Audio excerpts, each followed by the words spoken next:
This is a Film Stories original podcast. Love this podcast? Support this show through the Acast supporter feature. It's up to you how much you give, and there's no regular commitment. Just hit the link in the show description to support now. This episode is brought to you by Progressive Insurance. Do you ever think about switching insurance companies to see if you could save some cash? Progressive makes it easy to see if you could save when you bundle your home and auto policies. Try it at Progressive.com. Progressive Casualty Insurance Company and Affiliates. Potential savings will vary, not available in all states. When the energy is high and the music is right, pushing past your limits becomes that much easier. Take a reggaeton run or strength class on the Peloton tread, and you'll quickly see why these are the workouts you've been searching for. Every day brings new challenges from expert coaches who train and speak the same language as you do. Level up your workouts with Peloton Tread. Find your push, find your power. Peloton. Visit onepeloton.com. My dad works in B2B marketing. He came by my school for career day and said he was a big ROAS man. Then he told everyone how much he loved calculating his return on ad spend. My friends still laugh at me to this day. Not everyone gets B2B, but with LinkedIn, you'll be able to reach people who do. Get a $100 credit on your next ad campaign. Go to linkedin.com/results to claim your credit. That's linkedin.com/results. Terms and conditions apply. LinkedIn, the place to be, to be.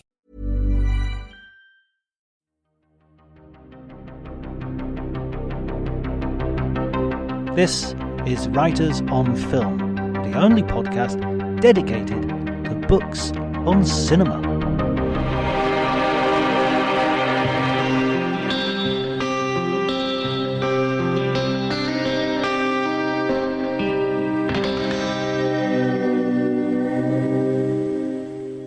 Hello everybody and welcome to Writers on Film. My name is John Bleasdale. I'm a writer and film critic, and today I'm delighted to be talking to Glenn Kenny, the author of The World Is Yours, the story of Scarface.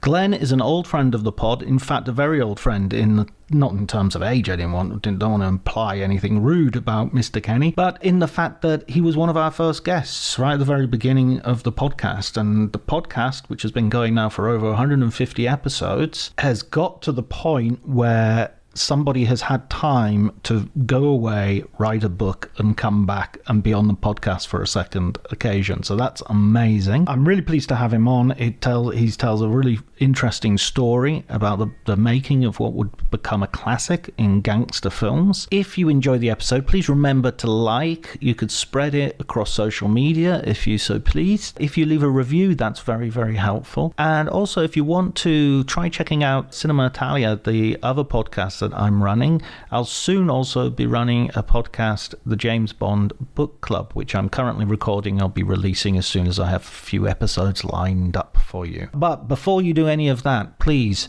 enjoy the conversation.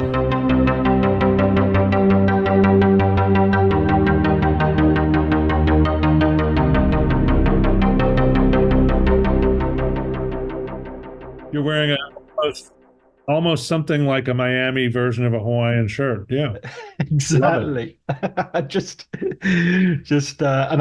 I'm just rewatched Scarface last night in preparation for this. That shirt that Manny's wearing in the scene near the end where they're having the argument over the security cameras. That is a shirt I was wondering if I could try and find a version of that before my book event on Tuesday at Mysterious Bookshop, but it looks kind of like a specialty item. It's pretty garish. I really like it with those white pants. Stephen Bauer could really rock that Miami casual wear in a way that no one else could. You see, that's the problem, isn't it? It's like, I love Pacino's shirt when he goes into the hotel at the very beginning, the first act. But the problem is, if I wore it, it would be, 51-year-old dad wearing it. But Pacino you got to be able to pull it off. You've got to be frankly, Pacino. Pacino, the great thing about Pacino in this movie is that he always, no matter how well he dresses, he always looks like a striver. And Stephen Bauer is so slick and sleek. When he wears that stuff, it's like, it's effortless. I think my surprise on watching the film with your book in my head as well Hmm. was I kind of never the character of Tony Montana had grown to such a degree that I didn't even really recognize him as a character. There's a sort of like, if somebody is an icon, they lose the complexity of character. They become a sort of Mickey Mouse silhouette. And watching him through your eyes, I sort of found him a much more compelling persona. Yeah, I mean, it's interesting because I mean, Pacino was definitely, Pacino was inspired to make the movie because he was so affected by Paul Muni's performance in the 1932 picture. That really knocked him for a loop and showed him something that he wanted to do as an actor. And uh, Muni's performance as Tony Camonte is unlike anything Muni did after that film, where despite the virtuosity of his work and care and meticulousness, was never as reckless. It never as just go for broke as that. And I think what Pacino saw here was an opportunity to do a real go for broke kind of performance, and just but he does. There is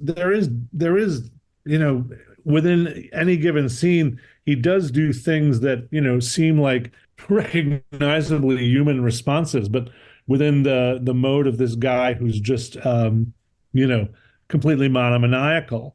And one thing he did during the shooting of the film was he just kept trying different approaches. There's this, when I spoke to the editor, David Ray, he told me, he could have created, maybe a half a dozen different Tony Montanas out of the takes that Pacino did, because it would always be different. And it almost was difficult for him to create a coherent character while he was going through all the different iterations of Montana that Pacino was serving up. That's such a fascinating process as well, and it sort of goes against what DePalma is doing in a sense, because he's much more of a we've got the shot director. Well, in this case, he was not working under his own steam. He was very candid about the fact that this was something that he was doing for hire, and he wanted to do two things specifically, which was to, honor Stone's script, which he thought was good, keep his producer happy, which meant keeping the producer's star happy, and apply his own sense of epic narrative and visual sweep to this story without, applying too much of his own personal quirks to it. There's some of the things we find that are trademark De Palma are notably absent from the movie. Last night we had a screening of it, and I found there's one diopter shot, one split diopter shot in the movie, and it goes by very fast. But usually in a De Palma film, you'll find, 6, 7, 8 of those. Split screen is not in this film. A lot of those stylistic signatures are absent, but but which isn't to say that the movie's not stylized. It's an unbelievably stylized film. But yeah, getting the shot was not was a longer process, and then it became the job of the editors to take the shots and make the scene. A lot of times directors will do one thing that Joe Reedy, the first AD on Goodfellas, told me when I was writing Made Men, my prior book about the story of Goodfellas, is that a lot of the times when directors call for multiple takes, it's not because they're displeased with the actors. It's because the scene isn't coming together the way they want it to, and they think if they keep trying it, they'll get that. In the case of Scarface, the one who wanted the multiple takes was Pacino. And both Stephen Bauer and Michelle Pfeiffer told me, despite the fact that this process drew out the shooting schedule and to unconscionable lengths, they say, if an actor has the power to do that, an actor can do it and possibly should do it. And Michelle Pfeiffer noted that when they were doing Frankie and Johnny with Gary Marshall, Pacino was kind of less insistent in certain respects about this idea, but he still wanted it. He still wanted the freedom to do more takes and find the character.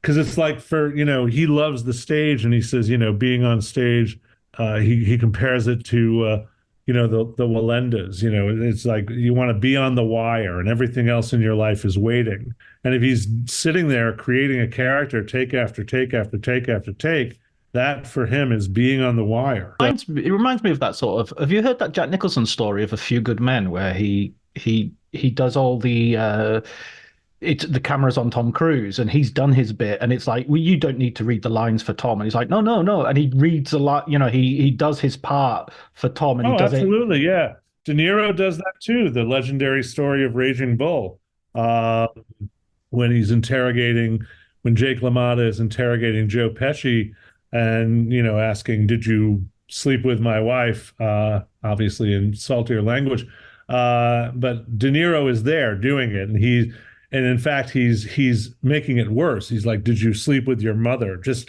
because he wants to get the reaction from Pesci, and it works. That kind of like, what did you say?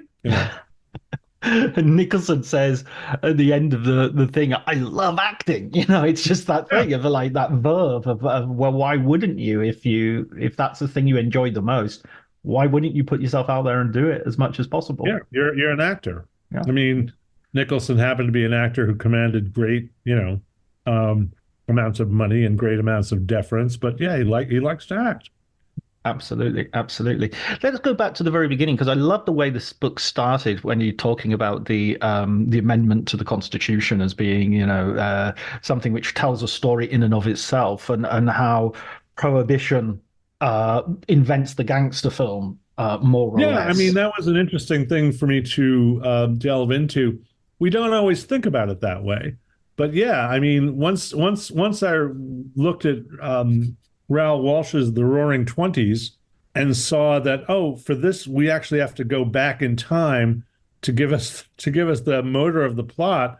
We're like, oh yeah, these gangster movies all relied on Prohibition, and you find after Prohibition that they have different ways of going. But White Heat is a different kind of gangster film than Public Enemy because the tenor of the crime committed. But Prohibition and bootlegging, they created a whole industry of not just bootlegging, but gangster movies, because that was a real easy thing to people automatically knew what they were talking about. And also the fact that Capone was such a legendary figure, a pop culture icon. And those were the twin motors that drove the gangster film in the 1930s.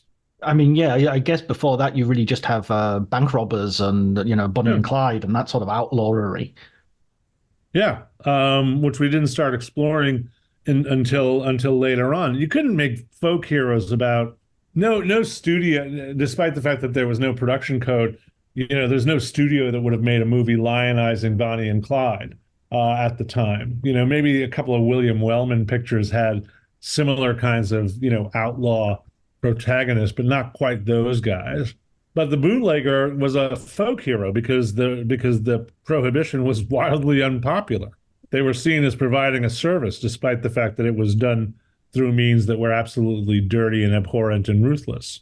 It sort of twins this film for me. Again, it was a film that sort of pops up a number of times in your book with sort of crossover relationships as well, with Once Upon a Time in America, the Sergio Leone movie, which of course is absolutely steeped in Prohibition as well, with the coffin at the beginning. Yeah. Sort of. And it becomes a business. The James Wood character eventually, after getting rid of all his buddies from the back in the day, recreates himself as a businessman and a politico. And this is a theme that is explored in Scarface, where Tony Montana is constantly complaining about how he's being screwed by the system when his banker starts telling him about the 10% rates he's got to charge. He is a businessman. We don't, and we, that's the interesting thing. He seems, for the most part in the picture, he seems just this unstoppable, feral brute force. But every now and then, like when he's negotiating with Sosa for the first time or talking with the banker, you see he's reasonably smart about this kind of thing. He does have a sharp sense, and he does have that kind of classic old school Republican thing of I want to keep my money. I'm getting charged too much. I want to keep my money. This doesn't make sense. which is funny. It's yeah. There's moments where even right at the very beginning where he's sort of talking about how if he'd come here 10 years earlier he would have been a millionaire. There's a Yeah. sense that he knows that he knows how to set up a business. I wouldn't know how to be a millionaire. I wouldn't know how to profit by something, but he seems to have looked at the angles and worked it out quite easily. It's complicated. Mm. It really is, and you have to have a kind of head for it early on. I never did, which is unfortunate. But yeah, no, he gets it. He's definitely got a head for numbers. Look at So the money counting scene where they're off by like maybe $1,000, and he's like, "Well, we're off by $1,000. Count it again." That's what you have to have. yeah, no, no, there's no margin for error when it comes to my money. The big switch that they make when they start working on the remake is the switch from prohibition to the drug cocaine specifically. And that was suggested by Sidney Lumet. The original idea, and this is something that DePalma has a recollection of because it was quite some time before Stone wrote his script, but he remembers being approached by Bregman to write it with David Rabe and do it as a 1930s gangster thing, make it a period piece. And there were reasons that this didn't work out, and they walked away from the project. Then the project went to Lumet. Lumet was the guy who had the idea of saying, why do it in the 30s? Why make a period piece when we can do it in the contemporary cocaine trade? And Martin Bregman, the producer, and Al Pacino were both very enthusiastic about this idea. And they proceeded on that basis. And that was the thing that gave Oliver Stone his impetus. Stone himself at the time was pretty heavily into cocaine.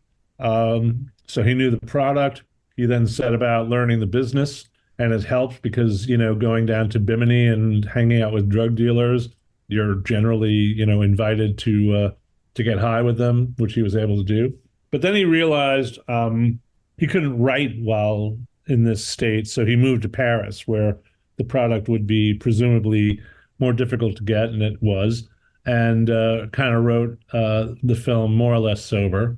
He told me he went back to LA and was back in that culture of recreational drug use, and he did use cocaine again, but he said, I never got addicted to it again, which okay, it's feasible. But yeah, so that was invaluable, having that little monkey on his back to work with while he was researching it and finding out a lot of the things that are in the movie that seem, jaw-dropping, like sawing off people's limbs with chainsaws.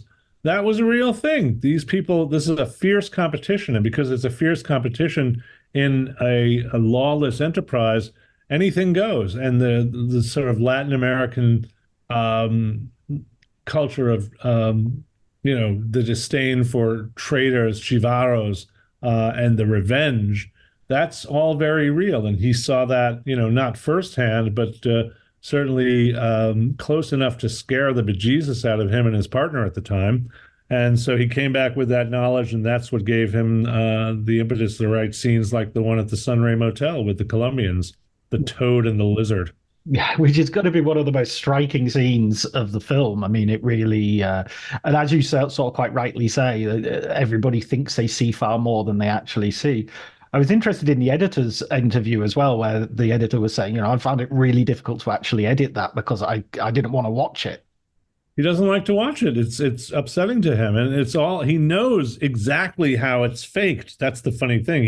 He has intimate knowledge of what actually happened during the shoot, and he still finds it difficult. That's the magic of cinema, as they say. You really do create that impression. And then, as in Alfred Hitchcock's Psycho, no, you never see the blade touching skin. You do see Angie Dickinson's character get lacerated in Dressed to Kill. De Palma made that choice very specifically because, Dressed to Kill is such a guignol to begin with. But here he wanted to, he knew he didn't need to be that explicit. And even being as relatively nuanced in his approach here as he was, this was the scene that still threatened to give the movie an X rating. Yeah, I mean it's absolute. Yeah, I'm not sure. I'm not sure nuanced is exactly the word that springs to mind when I think of it. Something about the 1980s and chainsaws as well is just seems to be the weapon of choice. Yeah, no. Well, it's a scary thing. The thing you have to remember about a chainsaw is that it only works while you're holding the throttle. Yeah. Once you let go of the throttle, it stops. So that's why chainsaws, they're not really safe instruments. You can get into mishaps, but remember, it's the throttle. When Christian Bale throws the chainsaw down the flight of stairs in American Psycho, it's still going as it goes flying in the air, and that's completely inaccurate. One of the many things which is quite inaccurate in that film. I presume it's happening in his head, I guess. Unbelievable. When was the first time you watched Scarface as a punter? I saw it when it came out in theaters. Right. And what was your first impression of it? I was stunned. It was a lot. The 80s, I was 23. No, I was 24. Huh. The 80s movies were a lot, which was part of what made the 80s kind of fun. Dress to Kill was a lot. Blowout was a lot. I was a real DePalma fan. I saw anything he did, I would see. So we were my buddies and I were always first in line, and we were a little skeptical about this.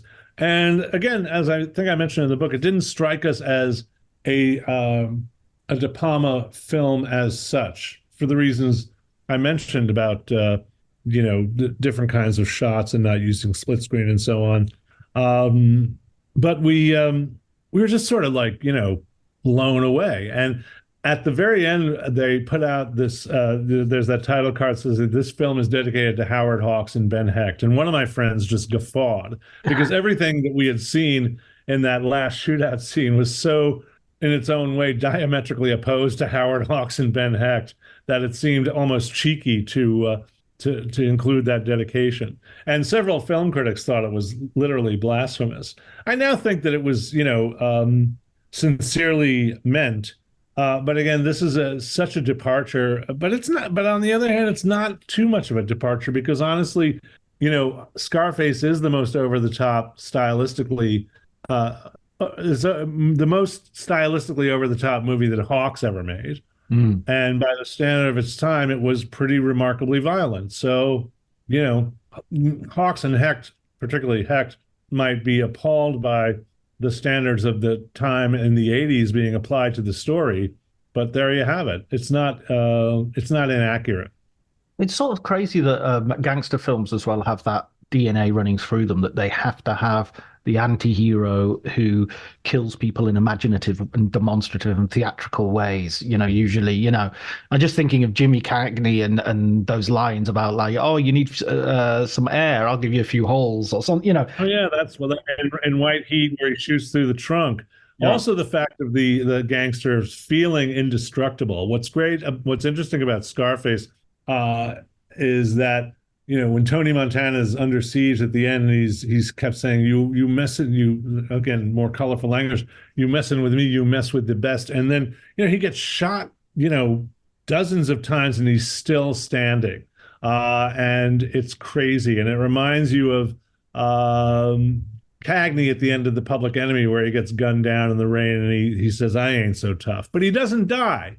He dies when they come for him in the hospital and kill him and wrap him in a mummified way and stand him outside the door of his ancestral home, which is not very nice. But Pacino Tony Montana doesn't die until he gets the shot in the back of the neck from someone he doesn't see. And that, when they were editing the film, DePalma told Jerry Greenberg, the editor, because he was saying, why doesn't he should be dead by now. And he's like, no, he's a vampire. Right. All right. Well, that makes sense. And the shotgun at the back of the neck is the version of the wooden stake through the heart.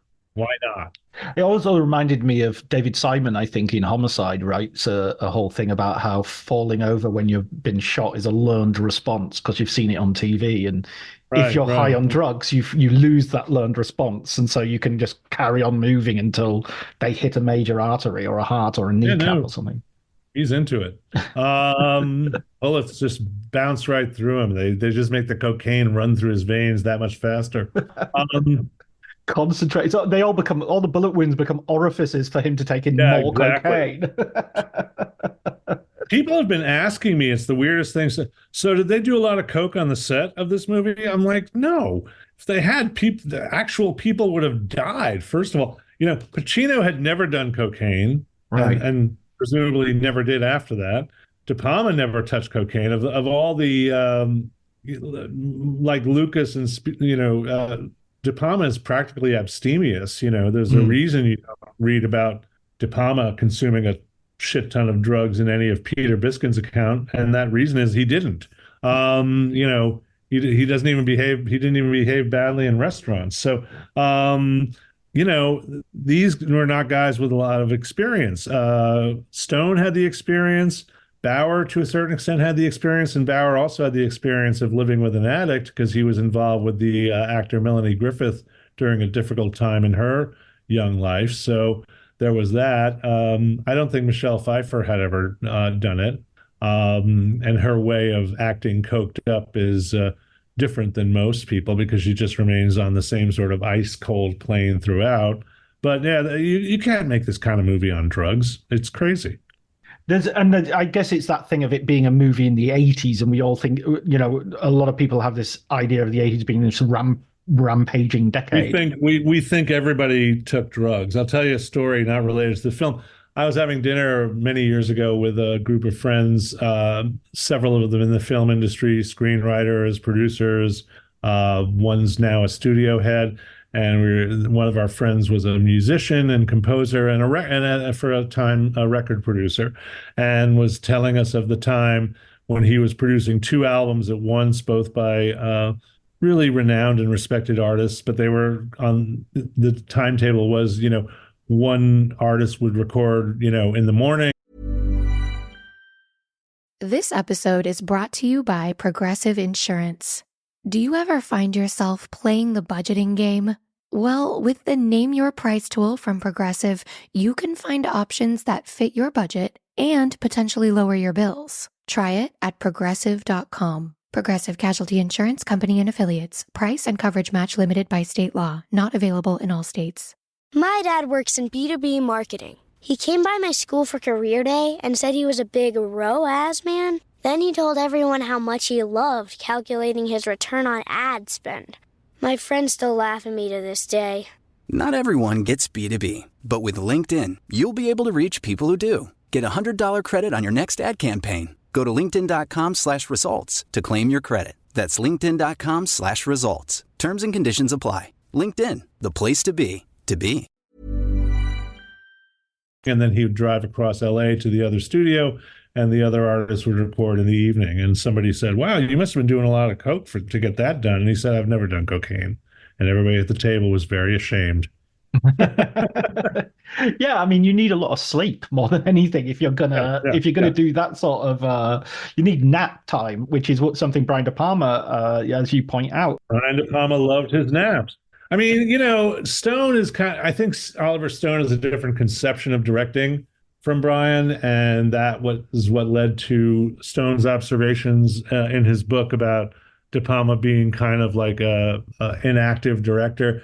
He's not a director who gets up and orchestrates and rallies the troops. He's always thinking about getting the shot. He's meticulous and he's detailed, and he is he delegates so that everything is in place for what he wants. He's storyboarded it. Movies, what did Bresson say? Movies begin in my head. They die when I write the script, and they're even more dead when I shoot it. But once I edit it, they come back to life like flowers underwater. With De Palma, like Hitchcock, Hitchcock said the shooting was the least interesting and most disappointing part of a movie. You find directors like that, like Fincher, where it's all about getting the shot, and it's all about getting the shot in a way where you don't lose your initial idea of the shot. And with a director like Brian De Palma, the idea of the shot prior to shooting is very, very strong. There are other directors who don't decide what they're going to shoot until they're on the set, right? They just come to they need to be in the physical location in order to figure out how to do it. And one of those guys is Cronenberg. I think Steven Soderbergh works that way to a certain extent. And I think for directors like that, I won't say it's easier, but there's not that anxiety of having a preconceived idea of a shot, and then once you're in the reality of the location or the studio, you're not going to get it. Surprisingly, Malick definitely, and also Kubrick surprisingly had that. He needed to be in situ and looking around before he could decide what he was going to shoot. Right, except with Kubrick, the in situ, needed 6 months of preparation and building that he was supervising the whole time. He was, if you read about the lighting and the set construction on The Shining, there's some great interviews with John Alcott where it's all about problem solving, and he's always, overlooking it. Overlooking. God, I said overlooking. Overlooking, because it's The Shining. I see what you did there. Yeah, you did it on purpose. Come on. I did not do it on purpose. But I did do it, to my eternal shame. You interviewed DePalma for the book. I imagine you've interviewed him in the past, right? No, this is our first time, and happily we got along well, DePalma knows how to do interviews. He knows how to go along, but he is also a guy who does not suffer fools gladly. And he's at a point in his life where, he doesn't need to do this. So I began with a little bit of apprehension. And the first time we spoke, I was very happy to have gotten an hour with him where he didn't say, that was an imbecilic question. So that was great. And then we spoke a second time, and it was more relaxed and just as gratifying. And when he read the book, he sent me a very complimentary email. So my process with Brian was great. He needed a little persuasion. He didn't think people were interested in Scarface from this angle. And I had told him of my experience with Made Men and the book having done relatively well commercially, and that sold him on it to a certain extent.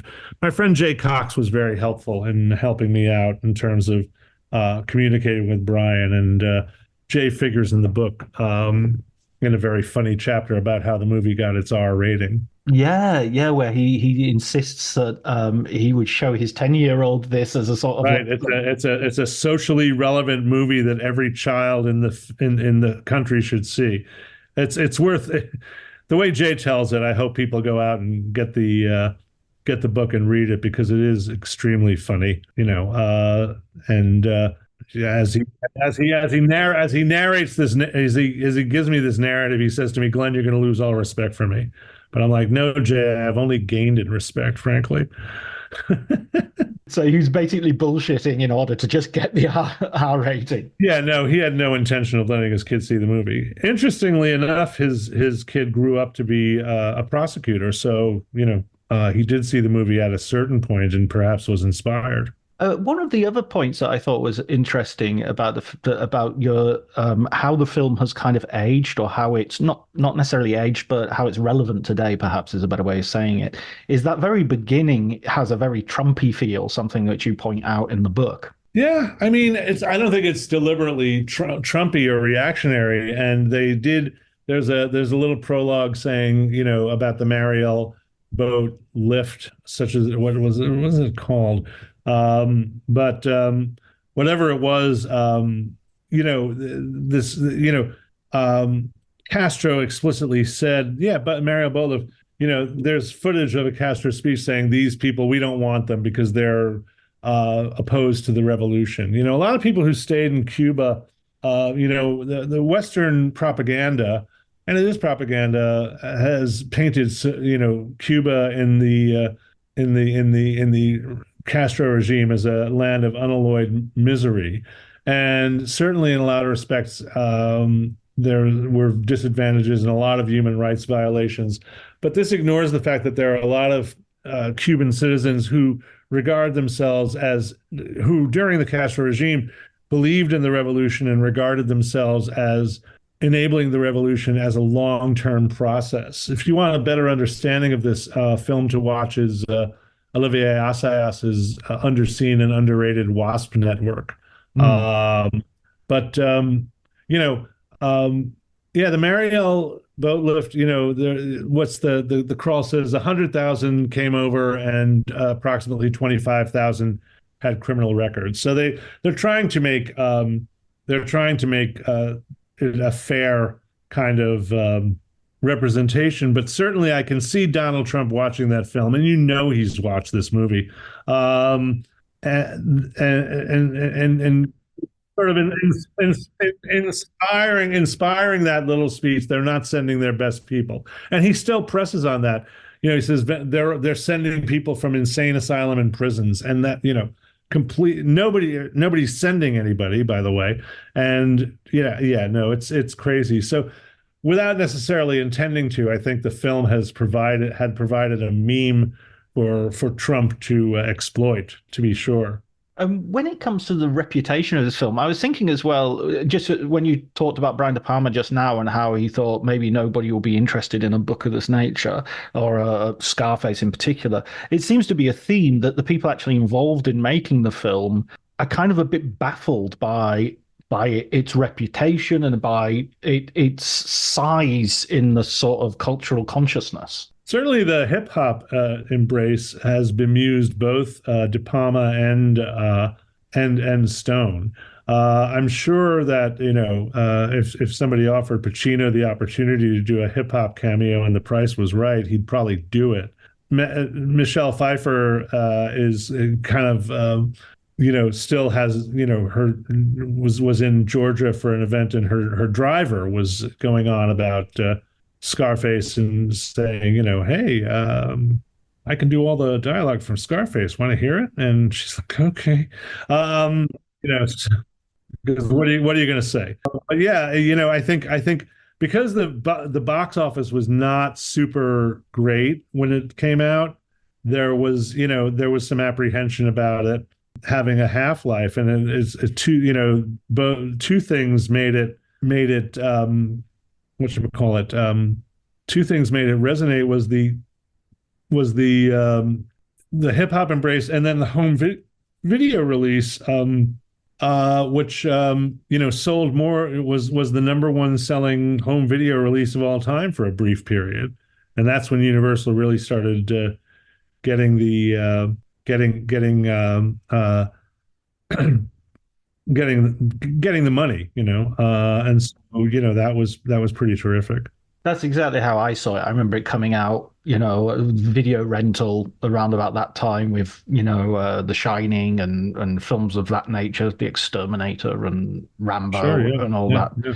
And so sort of it always was on the shelves in that sort of way, and it had this reputation. I mean, I'm also interested, there's something that you talk about in terms of what they leave out in the Oliver Stone, and I'd already rewatched the film, half of the film, and I was finishing off the book, and it came onto this part before I finished rewatching it last night. I was thinking, there's really a lot missing to the career of the criminal here. There's a lot of ellipses. There's a lot of jumps 6 months later, 2 years later, and you don't have those scenes in which Tony learns how to do this. Tony has a near miss with the police. It sort of really leaps from the hotel to him being a more established criminal figure to him being a really established criminal figure in kind of leaps and bounds. It does, but not so you notice. I mean, everything definitely makes sense. What's interesting is that they have that whole business of meeting Frank, and I'm going to be with Frank, and then they just cut to 3 months later, and they're definitely in the same place. They're not, the point of having it be 3 months later is to show that they've got better clothes, they've got better circumstances. He's been able to buy that ridiculous Cadillac, but they're not better off in terms of their in terms of their situation relative to being anything but cogs in Frank's wheel. That whole scene at the Fontainebleau, the beach portion of the Fontainebleau Hotel, where Manny tries to pick up girls, they're just sort of goofing around, and that's the whole point. It's sort of like they're in stasis, and so there's a certain amount of time before Tony makes his move. And then Tony does make his move, and we see, we do see exactly what happens. He's kind of he's kind of on the side. He's luck is on his side because it's here that Omar gets eliminated, which is both personally gratifying for Frank and gratifying in a business end for Frank, because it enables him to do this negotiation with Sosa, which nevertheless irritates Frank to no end. And reveals the breach with Frank. So I think it's reasonably detailed about Tony's machinations, and also how they play into whatever Tony's sense of loyalty is. He says to Frank that he's going to be loyal, and he's loyal up to a point, but he wants what he wants, and he wants two things: he wants Elvira, and he wants more power. And as soon as he finds an excuse to break with Frank, he takes it. So I think in terms of process, it's not these things are not inexplicable in themselves, despite the jumps in the temporal shifts. Yeah, and that wonderful scene where he gets rid of Frank and then he gets rid of the cop, and I think you describe it as the most explosive FU. When he said when Mel Bernstein, the cop. The thing that makes Tony Montana win up until the point that he doesn't is the fact that he just will not behave according to any set of rules. Even Frank Lopez respects the idea of, not killing cops. He respects the idea of paying off corrupt cops for protection. Tony Montana has no such respect. He does not care, to the extent that we're almost surprised that he doesn't kill the banker. The reason that he becomes the icon of crime that he is because he will do anything that he deems fit at the moment to get ahead or to gratify himself or to show the other person that he's boss. Showing Mel that he's boss doesn't really last because he kills Mel. You have a lot of other choices of dealing with Mel. If you were a more Machiavellian and less feral, you would find a way to bring Mel to heel, after having scared him to death. But no, Tony's just going to kill him. It's interesting that there's a parallel there with the other great gangster movie, The Godfather, where there's a in the middle of both films, there's a killing of a cop, and in both films it's stated you can't kill a cop. And it's where's it written? Yeah. Pacino says in both films, more or less. In both films, it's personal. It's personal. You injured, you injured my father in The Godfather, which is a little more legitimate. And here it's you injured my sense of pride. You tried to boss me around. You don't boss me around. Again, you can actually make that point without killing the guy, but then you can never trust him either. So that plays into Montana's sense of loyalty, which becomes, very isolated at a certain point where he's sitting in the bathtub saying, who put this together? Me. Who do I trust? Me. It turns out he can't even trust Manny. I don't think Manny marrying Gina is, a terrible thing. Well, it turned out to be a terrible thing. His intentions were sincere and honorable, but he still is betraying Tony because Tony told him right off, she's not for you. Mm-hmm.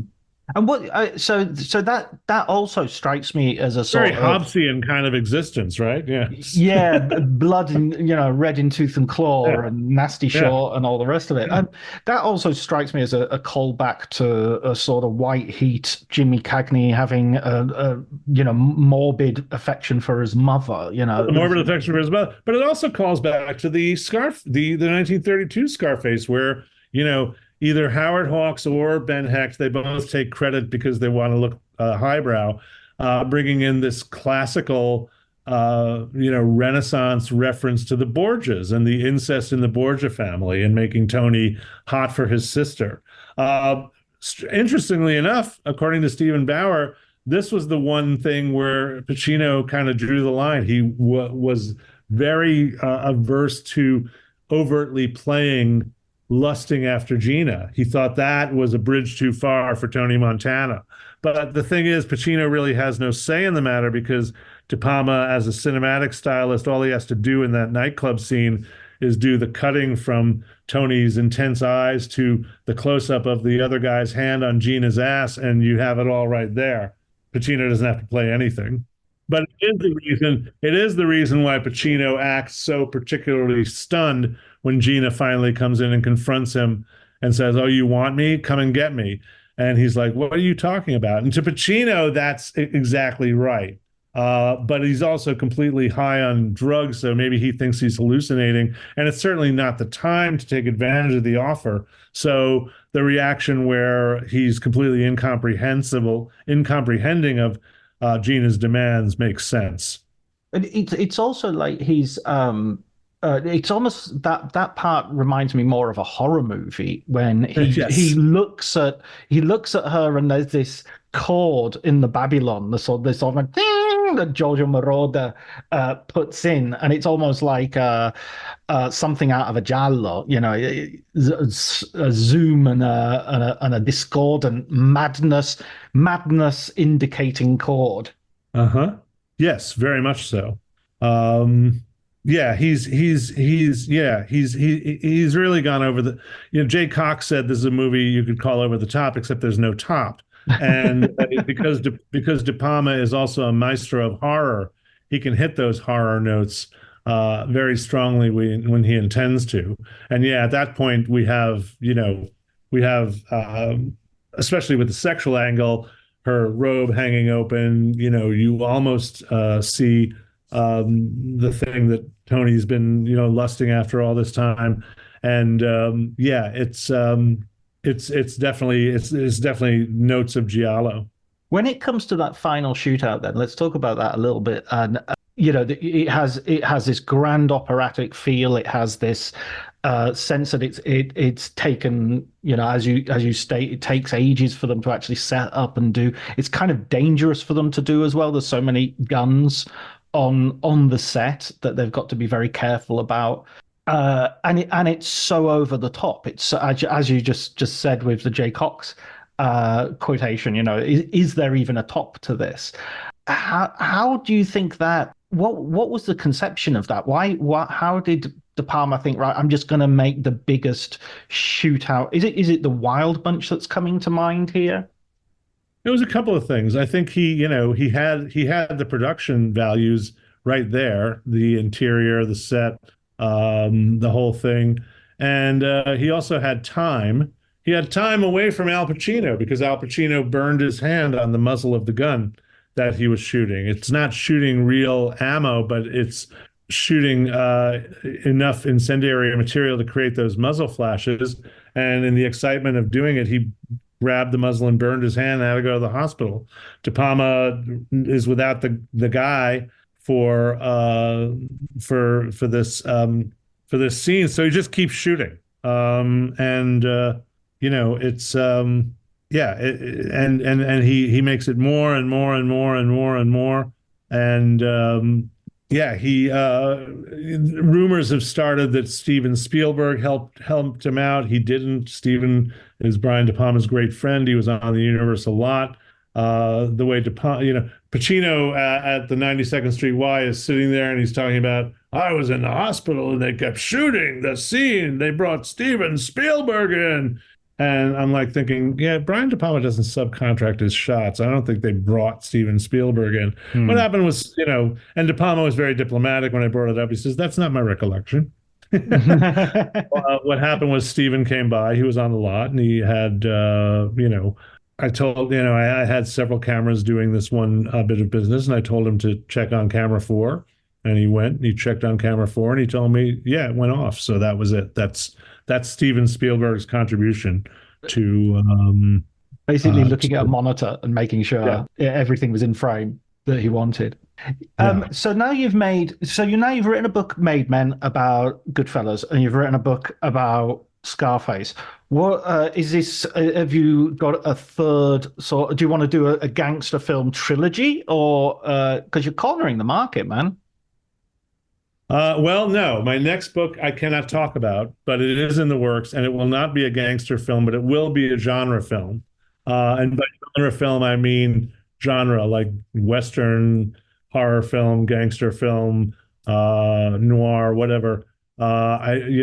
This book started out, I wanted to do something counterintuitive, and I started out writing a book about a rom-com.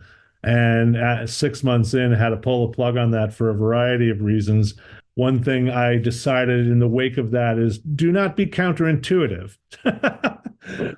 Right where, and I'm comfortable with gangster, I said, there's nothing wrong with writing books about gangster movies, and making that, God forbid, making that your brand. Now this is, yeah. So, but I'm going to write about films that I have a passion for, as opposed to doing things because they're interesting. Right. And there's a lot of films I have a passion for, so I don't feel, unduly constrained by this idea. Yeah, the next book is going to be a horror movie, and I'm doing my research now, and I think it's going to be a blast. And it's in the same vein, because it's going to be a horror movie that is still very resonant, and usually maybe the most influential film of all the films I've written about so far. All right, now I'm not going to guess and break your NDA. Thank you. Just one last question then, Glenn. You've been on before. You were actually, I think you might even have been on like the second episode I did of Writers on Film, and we're 150 episodes in. Yeah, wow, that's incredible. Congratulations. That's a long time ago, I guess. The fact you've had time to write half a book about a rom-com and then an entire book and then publish a book about a gangster movie shows how long the podcast has been running. Yeah, damn. Well, hopefully it'll still be running when the next book happens. I'm due to deliver it in December of 2025. So let's look to 2026 to speak again on a podcast. I know we'll speak again in many other contexts in the meantime. One thing I wanted to ask you before you go, though, is a film book recommendation. I know you gave me one last time we spoke, but you must have read some film books since then. I have. I'd recommend Tarantino's Cinema Speculation, but that's a book that really ticks people off a lot, and people think he's insane, which is, to me, part of the appeal of the book. It's a film book I've read recently. I also recommend anything by Tim Lucas. So his book about Spirits of the Dead is fantastic. That's a European publisher. You know what? Here you go. It's a novel by Jeffrey O'Brien, who's a genius and a saint, and it's called Arabian Nights of 1934, and it's all about the pre-code movies that his parents watched before he was born, when they were both young. And it's fantastic, and it'll put you on a jag of pre-code movies. You'll go out and you'll buy every Forbidden Hollywood DVD selection, and it'll be worth it. Oh, that sounds brilliant. Okay, thank you for that. It's gorgeous, it's poetic, it's romantic, it's profoundly moving, and it's also a lot of fun. Excellent. Well, I'll definitely get that on my reading list, and I hope our listeners will too. Thanks, Glenn. It's been wonderful to read your book, wonderful to talk to you again, and I can't wait for the next one. Thank you so much. I'm always happy to talk to you.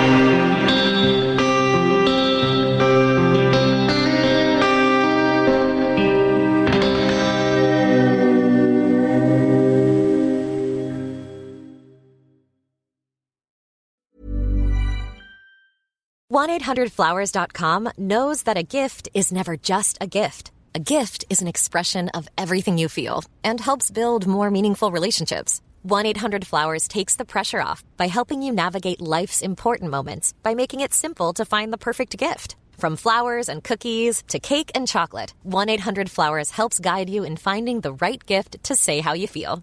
To learn more, visit 1-800-Flowers.com/ACAST. That's 1-800-Flowers.com/ACAST.